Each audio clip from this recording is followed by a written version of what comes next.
Chapter 1. The job I should have said no to. I've always believed that magic is like caffeine. Use it responsibly, and you'll get through your day a little brighter. Abuse it, and you'll be shaking, twitching, and wondering why your teeth are buzzing.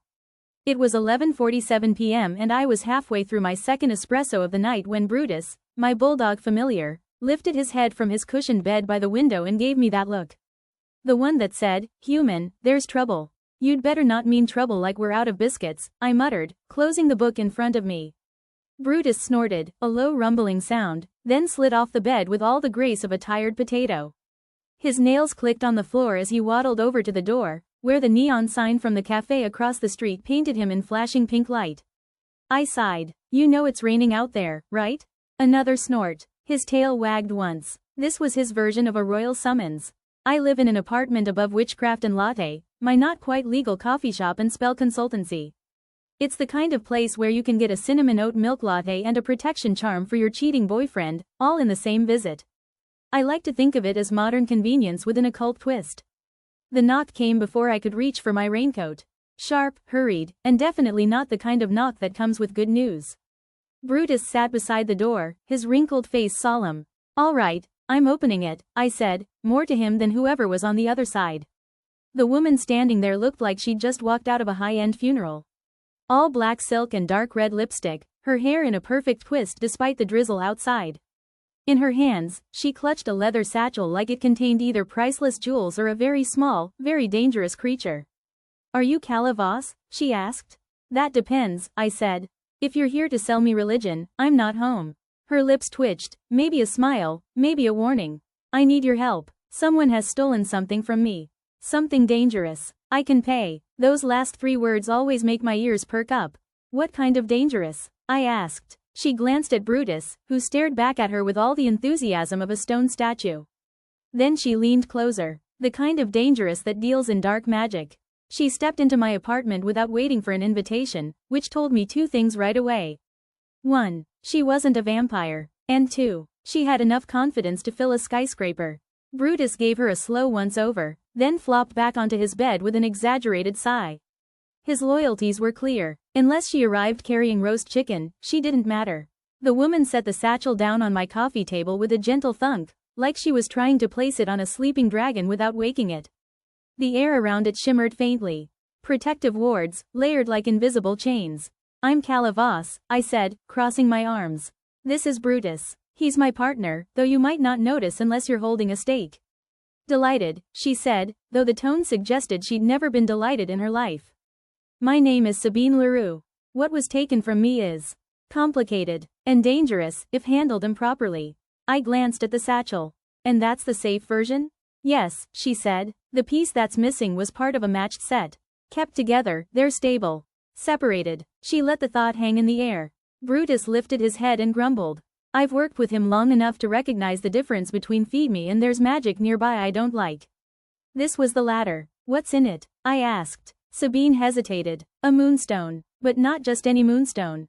It was bound centuries ago to a bloodline that specialized in channeling celestial energy. Without its twin, it attracts attention."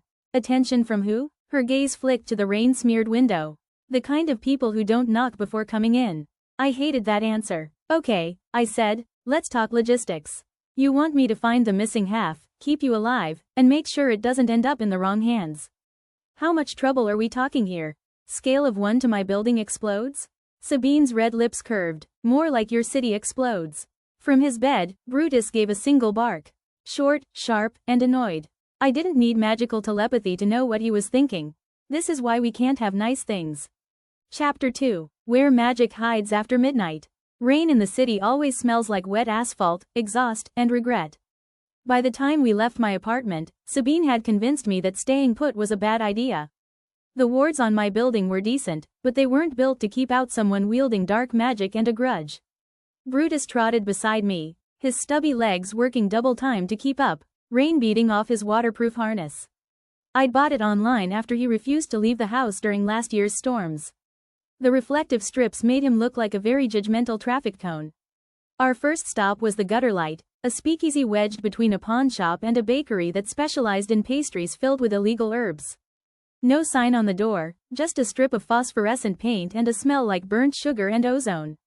The bouncer, a minotaur with a gold nose ring the size of my bracelet, nodded when he saw me. Calla. His voice was a gravel pit. Haven't seen you since the... Don't finish that sentence, I said. He eyed Sabine, then Brutus, who stared back at him like he was evaluating the minotaur's life choices. Your dog gonna cause trouble? I looked down at Brutus. He sneezed. Only if the drink service is slow, I said. Inside, the bar was lit by floating orbs that pulsed in time with the jazz spilling from a corner stage. I spotted my contact, a witch named Darius, leaning against the counter, sipping something the color of liquid moonlight. He raised his glass when he saw me. Calla Voss. In the flesh. Thought you'd sworn off late-night work. I had, I said, sliding onto the stool beside him. Sabine stayed standing, her posture all elegance and steel. But I'm looking for a moonstone. One of a pair. The other half is already drawing the wrong kind of interest. Darius's expression shifted. You sure you want to go digging? Moonstones like that. They've got gravity. Pulls trouble in like a tide. That's why I brought Brutus, I said. He's immune to peer pressure. From under my stool, Brutus gave a contented snore. The kind of sound that said wake me when it's important. Darius leaned closer, dropping his voice. Word is, there's been a new face in the underline market. Someone moving rare stones. Not just moonstones. Things older, meaner. The underline market was where magic went when it didn't want to be found. An abandoned subway tunnel 2 stories below the city, packed with stalls selling everything from phoenix feathers to bottled nightmares. I felt Sabine's gaze on me. Looks like we're going shopping, I said. Chapter 3. The Underline Market. The entrance to the Underline Market is hidden behind an out-of-service elevator in an office building that's been under renovation for the last 12 years. The elevator doesn't go up or down. It goes sideways. Sabine and I squeezed in with Brutus, who sat proudly between us like a small, wheezing king. The moment the doors closed, the floor shifted, and we slid into darkness. A minute later, the doors opened on a riot of color, sound, and smells that didn't belong anywhere near each other. Magic always leaves a trace in the air. Ozone, copper, sugar. But down here it was a whole buffet. One stall reeked of cinnamon and warm bread. Another smelled like seawater and rust. Somewhere nearby, something was frying in oil that hissed and spat like it was offended to be doing the cooking.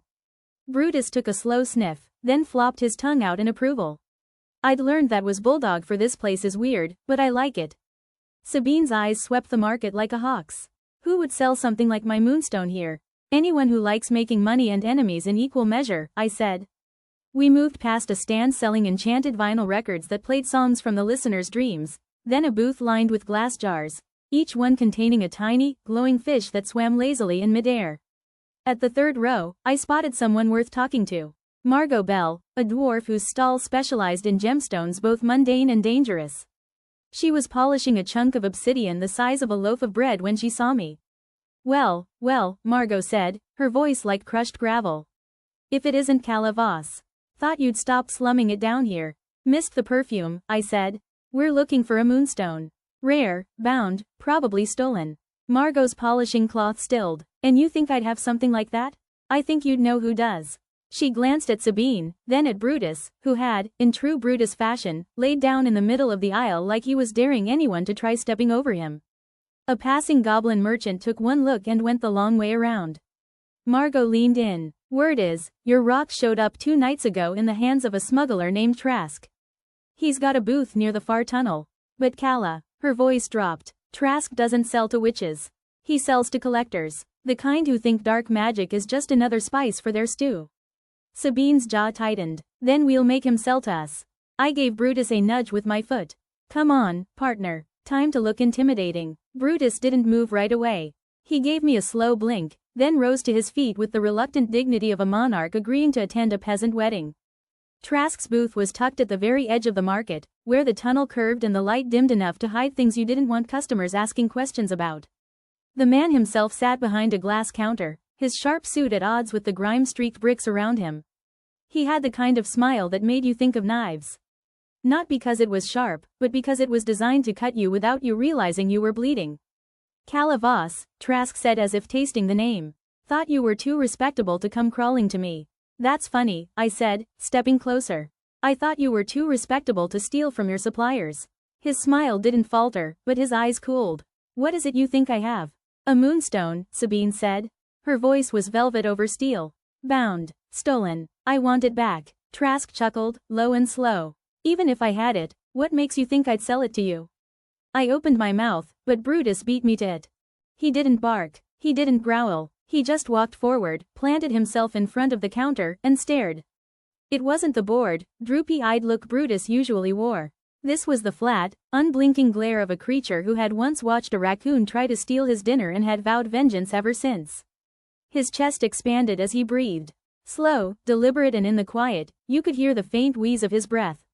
Somehow, it worked. Trask's eyes flicked to Brutus, then back to me, then back to Brutus again. His fingers twitched. Fine, Trask said. Hypothetically, if I had your stone, it wouldn't be here. It'd be in the possession of a buyer who paid handsomely for it. Hypothetically, that buyer might be meeting with certain guests at the Eclipse Tower tomorrow night. Sabine's gaze narrowed. What kind of guests? The masked kind, Trask said. And the dangerous kind. If you're smart, you'll stay home and let them play their games. Not an option, I said. Trask shrugged, the smile returning like a knife being slipped back into its sheath. Then bring your dog. Looks like he's the scariest thing in your arsenal. Brutus snorted, turned around, and waddled away as if to say, damn right. Chapter 4. Masks at Midnight. The Eclipse Tower was the tallest building in the city. A glass and steel monolith that seemed to scrape clouds for sport.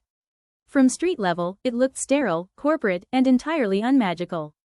That was the point. Sabine had arranged for us to attend the gathering by way of forged invitations delivered by a contact in the city's bureaucracy. I put attend in mental quotation marks because the plan was less mingle politely and more steal back the stone before anyone noticed we were breathing their air. Brutus got a special bath for the occasion. He tolerated it with the stoicism of a martyr, then promptly rolled in my laundry basket.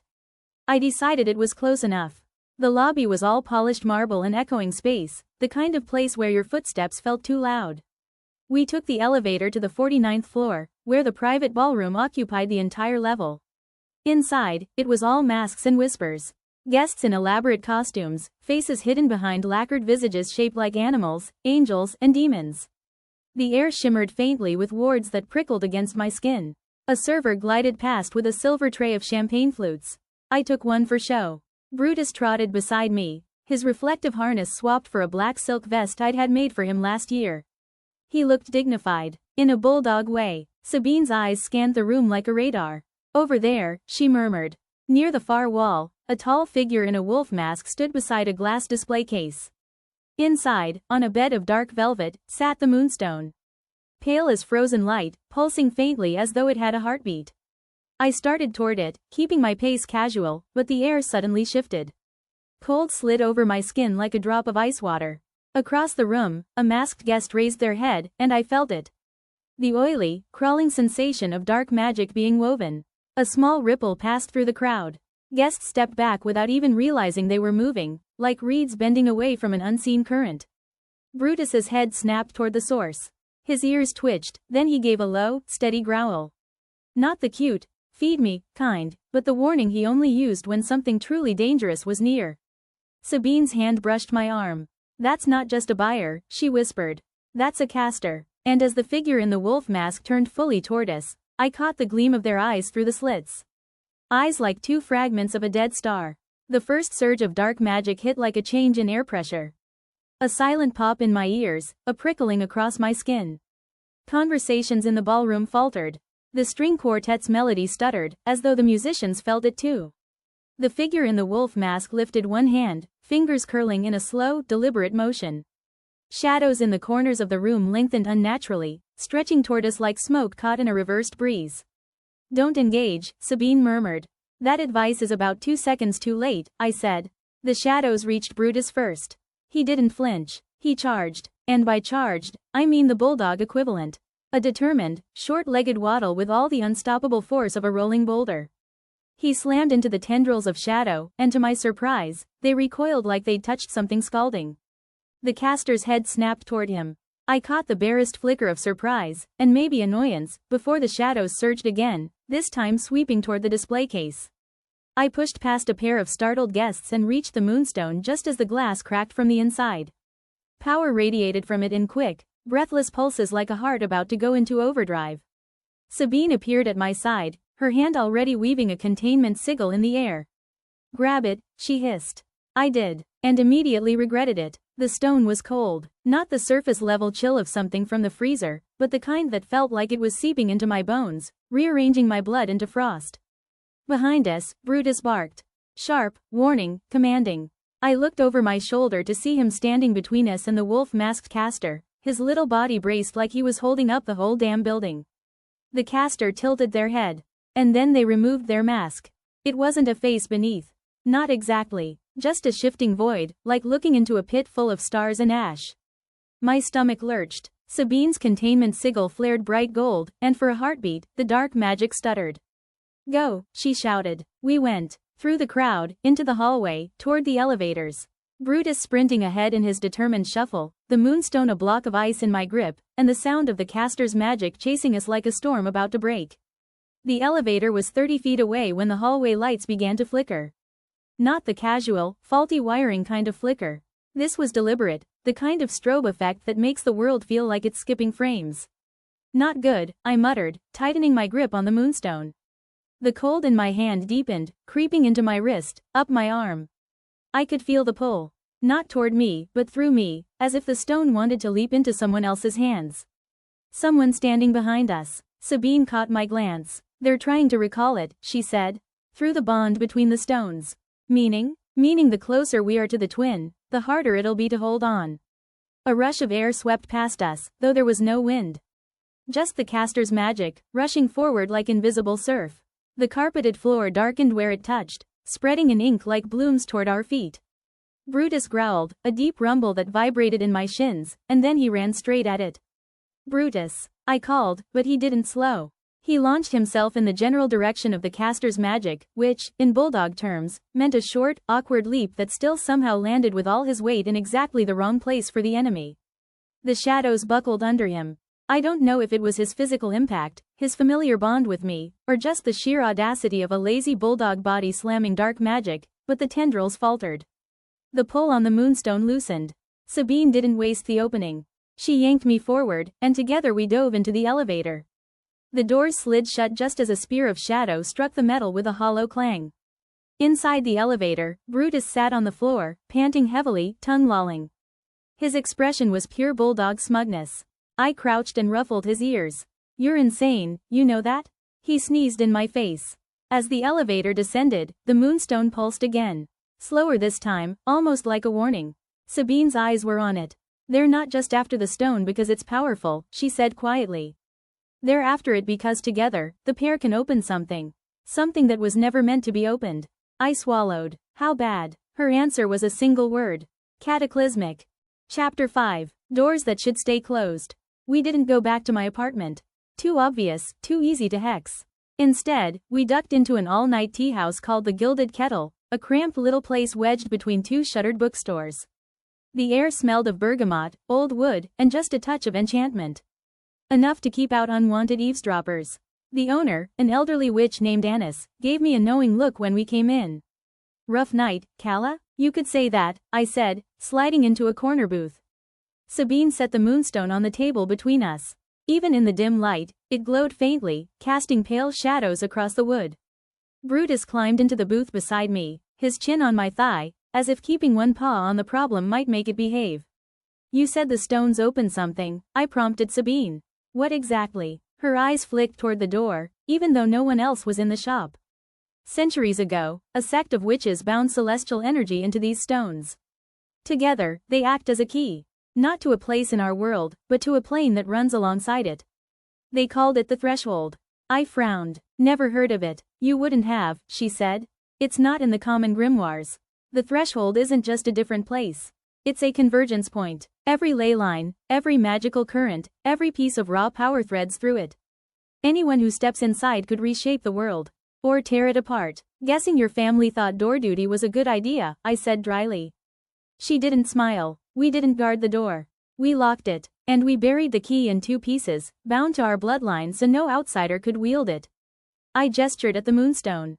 "And yet here we are." Sabine's jaw tightened. "Which means someone's been studying us. For years, maybe decades." Before I could respond, the shop's bell chimed. A man stepped inside. Tall, weathered, with a silver streak through his black hair and eyes that missed nothing. He wore a charcoal coat that had seen better decades. Sabine went very still. Old friend? I asked. Old problem, she murmured. The man's gaze landed on the moonstone. You're in trouble, he said, voice low. And lucky for you, I know exactly who's holding the other half of your key.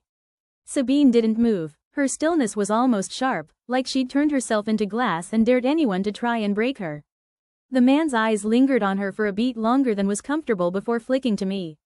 You must be Kala. You've got that look about you. Someone who doesn't know when to quit. I call it persistence, I said. You are? Malric, he replied, sliding into the booth across from us. And before you ask, no, I'm not here to hurt you.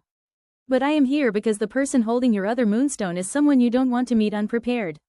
Sabine's voice was quiet. You mean Vera? Malric's smile was humorless. She's the only one who could get her hands on something like that without tripping every magical alarm in the city. Problem is, she's not exactly sane anymore. I raised an eyebrow. Define not exactly sane. She's convinced the threshold isn't a danger. She believes it's salvation, Malric said. Her entire little cult believes stepping through will cleanse the world. What that means depends on which day you ask her. Sometimes it's utopia. Sometimes it's fire and ash. That's comforting, I said. Malric leaned forward. She's hosting a gathering tomorrow night in the Catacomb district. That's your window. After that, she'll be gone. With the stone. And you'll be chasing shadows. I didn't miss the way Sabine's hands curled into fists under the table. And what's your price for this information? She asked. Malric smiled faintly. Nothing. Yet. Let's just call this a favor I'll collect later. Brutus, who had been quietly snoozing against my leg, suddenly sat up and fixed Malric with a look I'd only ever seen him use on suspicious delivery drivers. His wrinkled face was pure, unfiltered. Don't trust this guy. Duly noted, I said to Brutus, then to Malric. We'll be there. But if this is a setup. It's not, Malric interrupted smoothly. Because if Vera gets what she wants, we all lose. And I like breathing. He stood, adjusted his coat, and left without another word. The bell over the door jingled cheerfully in his wake, completely at odds with the lead weight in my stomach. Sabine exhaled slowly. I hate that he's right. I stroked Brutus's head. Guess we're heading into the catacombs, partner. He yawned in my face, which I chose to interpret as agreement. Chapter 6. Down where the city sleeps. The Catacomb district isn't on any map. It's a warren of old service tunnels, abandoned subway lines, and forgotten burial chambers stitched together beneath the oldest part of the city. The only light down there comes from lanterns, candles, and whatever glows naturally, which includes some of the fungi. We entered through a rusted service hatch behind a shuttered pawnshop. The air was cool and damp, carrying a faint mineral tang. Brutus sniffed once, then shook himself like the place had dripped on his soul. Sabine walked ahead, her boots silent on the stone. Vera used to be one of us, she said quietly. Part of my family's circle. Brilliant, charismatic, and always convinced she was the smartest person in the room. I smirked. I've dated that type. She believed the threshold could be controlled, Sabine continued. That we could open it, take what we needed, and close it again. My family disagreed. She left before they could banish her. Took followers with her. And now she's back with your family's other half of the key, I said. Sabine nodded once. We reached a chamber wide enough to hold a dozen people comfortably. Candles and iron holders lit the walls, casting long, rippling shadows. At the far end stood Vera. She was tall, dressed in layers of black silk that caught the candlelight like water. Her hair was pale gold, her eyes sharp and bright, too bright, like something feverish lived behind them. Around her neck hung the other moonstone, its glow faint but steady. Sabine, Vera said, her voice smooth as oil. You finally decided to come home. This isn't home, Sabine replied. Vera's gaze slid to me, then down to Brutus. She smiled faintly. And you brought a pet. How quaint. Brutus stared at her for exactly 2 seconds before turning his head and yawning. I caught the twitch of Sabine's lips. The tiniest flicker of humor in a very bad moment. Give me the stone, Sabine said, and walk away from this. Vera's laughter was soft, almost musical. You still think this is about possession? Oh, Sabine, this is about destiny, about opening a door the world has been too afraid to touch. She lifted the moonstone at her neck. Its glow pulsed, and I felt the answering throb from the one in my pocket. And then I realized she wasn't talking to us. She was talking to the stones. The 2 stones pulsed in sync, the rhythm so steady it might have been a heartbeat. Each throb sent a faint pressure through my skull, like the air just before a storm. Vera's hands moved in slow, deliberate gestures. Not casting a single spell, but weaving several at once, threads of magic spiraling out from her fingertips to wrap around both moonstones. The candle flames bent toward her like they couldn't help it. "Stop," Sabine said sharply. "You don't know what's on the other side." Vera's gaze flicked to her, sharp and almost pitying. "I know exactly what's there. Power. Enough to burn away the rot of this world and start over." "Or enough to tear it apart," I said. She didn't even glance at me. The air thickened, a weight pressing down on my shoulders. Brutus let out a low growl, his hackles rising, and then he did something I'd only seen him do once before. He stepped forward, planting himself between us and Vera, and barked. Not a warning bark, a command. For a moment, everything paused. Vera's expression faltered just for a heartbeat and I felt the pull between the stones weaken. That was my opening. I yanked the moonstone from my pocket, holding it tight despite the cold biting into my palm. Sabine's hand shot up, a burst of gold light snapping from her fingers to wrap around my arm and the stone both. The reaction was immediate. A shockwave of energy rippled through the chamber, knocking several of Vera's followers off their feet. The candles guttered. The glow from both stones flared, blinding white, and I heard. No, felt, something deep and massive begin to shift. Vera's smile widened. "It's waking up." The ground under us trembled, a slow, deep vibration that made dust sift from the ceiling. Somewhere far away, or maybe just on the other side of reality, came the sound of something vast drawing a breath. "Kala." Sabine's voice snapped me back. "Break the link." "How?" "Any way you can." Brutus barked again, louder this time, the sound cutting through the hum of magic. And in that moment, I realized the link wasn't just magical. It was resonance. The stones were singing to each other. Which meant maybe I could make them stop. The stones were humming now, their pitch rising, vibrating right down to the marrow in my teeth. The sound was wrong in a way that made my instincts scream like hearing a lullaby played backward. Sabine was still holding my arm, channeling her magic to keep me anchored, but I could feel her grip starting to falter. Vera's attention had locked back on us, her eyes blazing with manic joy. "Don't you dare," she began. But I was already moving. "Brutus," I said. He looked at me, head tilted. "Sing." To anyone else, that would have been nonsense. But Brutus had a gift. Not much of one, not something useful in a fight, but when he was in the mood, my lazy bulldog could hold a note. Loudly, I pressed the moonstone to my chest, stepped forward, and whistled the tune I wanted. Brutus's ears perked and then he let out a long, wobbly aroo that filled the chamber like a foghorn. The resonance between the stones wavered. The hum stuttered. So I joined in. Not pretty, not on key, but I sang the same note Brutus was holding, forcing our sound right into the pitch of the stones. My voice cracked. His didn't. The glow from the moonstones began to flicker. Vera's eyes went wide. "No." She lunged forward, but Sabine threw up a barrier of gold light between us. Sparks flew where Vera's magic struck it. Brutus kept singing. I kept matching him. And then, with a sound like glass shattering underwater, the stone's hum broke. The vibration stopped so abruptly my ears rang. The chamber seemed to exhale. The light from both moonstones dimmed to a soft, steady glow. Then the ground gave a single, massive lurch. From somewhere beyond sight, a deep, ancient voice whispered. Not words, but a sound of pure disappointment. Like something had just rolled over in its sleep after being half-woken. Vera stumbled back, her expression a mask of fury. "You think you've won? You've just delayed the inevitable." I panted, holding the stone tight. "Funny thing about inevitability," I said. "It's really bad at dealing with bulldogs." Brutus wagged his tail once, then sat down. The air snapped cold. Not the damp chill of underground stone. This was the kind that burned your lungs on the inhale. Frost rimmed the edges of Vera's cloak as she lifted her hands, her fingers hooked like claws. She wasn't weaving anymore. She was tearing. The golden barrier Sabine had raised splintered under the first strike, hairline cracks racing through it like ice on a pond. Sabine's jaw clenched, sweat beading on her forehead. "She's pulling raw dark magic," Sabine hissed. "If she breaks that, get ready to move."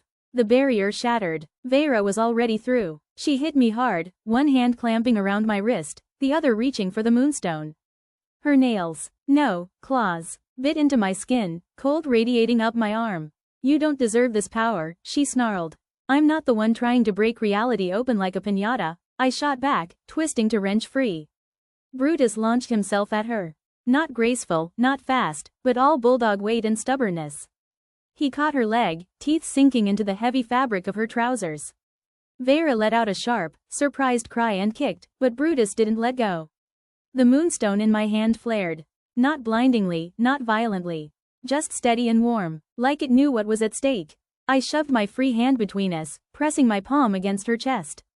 Back off. Sabine's magic surged through me. Not a spell I knew, but one she poured in without hesitation. Light burst from my palm, slamming into Vera with enough force to knock her backward into one of her own followers. They both hit the stone wall hard. The rest of Vera's people began to close in, shadows rippling under their feet. Sabine stepped to my side, her eyes hard. We're outnumbered, Kala. Yeah, I said, meeting her look. But we've got a dog who sings, bites, and doesn't care about odds. Brutus spat out a shred of fabric, shook himself, and growled. Chapter 7. The Bulldog Gambit. The first one came at me swinging a chain tip with something that looked disturbingly like a human tooth. I ducked under it, shoving my shoulder into their ribs, and they went sprawling. Sabine wasn't holding back anymore. Arcs of golden light snapped from her fingertips, burning holes in the shadows crawling across the floor. Each blast sent a follower tumbling or screaming. Vera recovered faster than I'd hoped. She shoved her crony aside, dark magic bleeding from her hands like smoke that wanted to be alive. Brutus had apparently decided this was his moment to shine. He charged straight into a knot of Vera's people, head low, teeth bared. There was a crash of limbs and robes, and suddenly 3 of them were on the floor trying to pry a bulldog off their ankles. I couldn't help it. I laughed. Go, Brutus. That got Vera's attention. Her glare snapped to my dog, and I felt the shift in the air, the kind of pressure that meant she was about to do something very, very bad. Don't, I warned, stepping between them. She smiled. You can't protect him forever. That was when Sabine grabbed my arm. Kala, give me the moonstone. I froze. What? I can't push her back long enough without it. Her eyes were urgent, but her voice stayed calm. Trust me. My gut clenched. The moonstone pulsed warm in my hand like it knew it was about to be handed over. Vera took a step closer, her shadows curling outward like fingers. Kala, Sabine said again. Now. Brutus growled low, as if he knew the choice I was making. I placed the stone in her palm. Sabine's magic roared to life, the air suddenly crackling with a heat that had nothing to do with fire. Gold light flared outward in a spiral, wrapping around the moonstone like threads being woven at impossible speed. Vera hissed, not a human sound, and raised her hands to strike. That's when the floor itself shifted. The lurch under our feet wasn't just a tremor. It was deliberate. The tiles shifted like the world had developed a grudge against stable footing.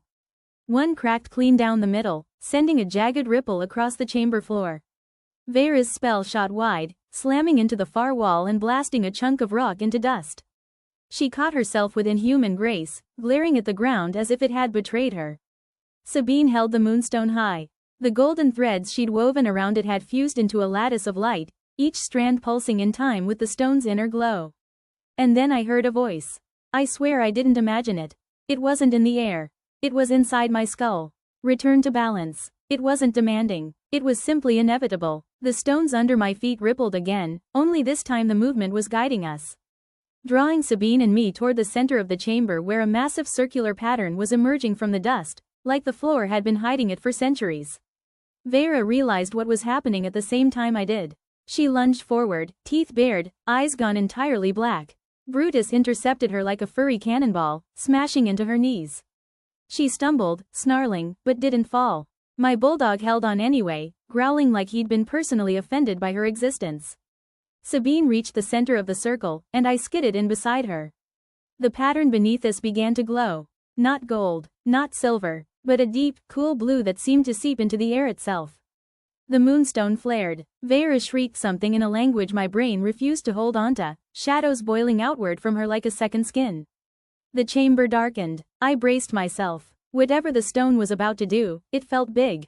Chapter 8. When the moon breathes. The blue light wasn't just light anymore. It was air. I could feel it pressing against my skin, sliding into my lungs, filling me with something that wasn't oxygen but left me buzzing like I'd swallowed an electrical storm. Sabine's grip on the moonstone tightened. The lattice of gold she'd woven cracked apart, dissolving into sparks that drifted up like fireflies. The stone itself floated above her palm, spinning slowly. The floor's circular pattern ignited, the blue flaring brighter until the stone's glow and the floor's light became the same thing. Lines stretched outward from the circle, racing along the floor toward the walls like rivers seeking the sea. Vera screamed. Her shadows swelled high, reaching toward the ceiling, trying to blot out the light. They hissed when they touched the blue glow, retreating like they'd been burned. She is imbalanced, the voice inside my head said, steady and certain. Remove her, and the scales may settle. I'm trying, I muttered aloud. Sabine glanced at me. You can hear it, can't you? Before I could answer, Vera lunged again. This time faster, sharper, her hands hooked into claws that dripped liquid darkness. Brutus didn't get there in time. Her strike slammed into the invisible wall that had suddenly wrapped around Sabine and me. The impact rippled through the air like a stone hitting water, sending concentric rings of force outward. Vera staggered back, fury twisting her face. The moonstone's spin quickened. The voice spoke again, softer this time, but no less commanding. Choose. My throat went dry. Choose what? Sabine's expression darkened. Kala, I think it means who walks out of here. The chamber hummed, every stone vibrating like the air before a storm. The moonstone's voice was calm but undeniable and echoed again in my skull. Choose. Sabine's eyes flicked to me, her mouth a tight line. Vera was already circling, the shadows clinging to her like liquid armor. Her fingers flexed. What if I don't? I asked. Then the balance will be taken from you. Brutus gave a low, rumbling growl, and I swear it sounded like agreement with the stone. I swallowed. The magic inside the moonstone was gathering to a point. My point. It wasn't going to make the decision for me. It was going to make me own it. Fine, I said, my voice steady even though my legs felt like they'd been replaced with wet noodles. I choose to win. The blue light flared, a shockwave blasting outward and shoving Vera back so hard she slammed into the far wall. Her shadows shattered like glass. Vera roared, her voice echoing like it had come from something far older and nastier than she was. She pulled the darkness back to her in one massive surge, hurling it at us in a tide. Before Sabine or I could react, Brutus charged. Now, Brutus is not built for speed. He's built like a loaf of bread with legs. But somehow, in that moment, he moved like a meteor. Low, unstoppable, and angry. He slammed into the oncoming wave of darkness. The light from the floor circle flared up around him, and for just a moment, I swear I saw the outline of something bigger than a bulldog. Ancient, solid protective overlaid on him. The shadows broke on him like water on stone. Vera shrieked. Good boy, I yelled. You get all the cheese when this is over. Sabine raised the moonstone high, and the spinning stopped. The glow became blinding, a column of blue light shooting upward, piercing the ceiling as though stone meant nothing to it. The voice in my head wasn't alone anymore. Hundreds of whispers joined it, like the moonstone had called an audience. Imbalance ends. The light crashed outward, sweeping through the chamber in a wave. It hit Vera full on. The shadows screamed, actually screamed, before dissolving into nothing. She crumpled, not dead, but stripped of every drop of dark magic she'd stolen. The floor's glow faded to a gentle pulse. The air smelled of rain. The moonstone floated down into Sabine's hands, warm now instead of searing. It was over. Chapter 9. Moonlight and Muzzle. We walked out of the hidden chamber into the city's night air. Neon lights blinked in the distance, cars honked, and for a weird second, it felt like the world had no idea it had almost been swallowed in shadow. Vera had been taken away by the wardens, the magical authorities who always show up after you've done all the work. She glared at us over her shoulder, but it was an empty threat now. Sabine tucked the moonstone into a warded pouch. Balance restored, she said with a small smile. Brutus leaned against my leg, exhausted. His eyes drooped, and I realized the poor guy had just fought harder than he ever had in his life. Come on, buddy, I said, scratching behind his ears. Let's get you home. And yes, cheese. Sabine arched an eyebrow. Cheese? It's a binding magical contract, I said seriously. You don't break those. Her laugh was soft, but it lingered. We crossed back into the heartbeat of the city, moonlight overhead, Brutus trotting between us. For the first time in days, I felt like I could breathe without tasting danger. The balance was safe. For now. Brutus says if you liked this story, you should tap that like button and bring cheese. Subscribe for more magical tales, and join us next time under the moonlight.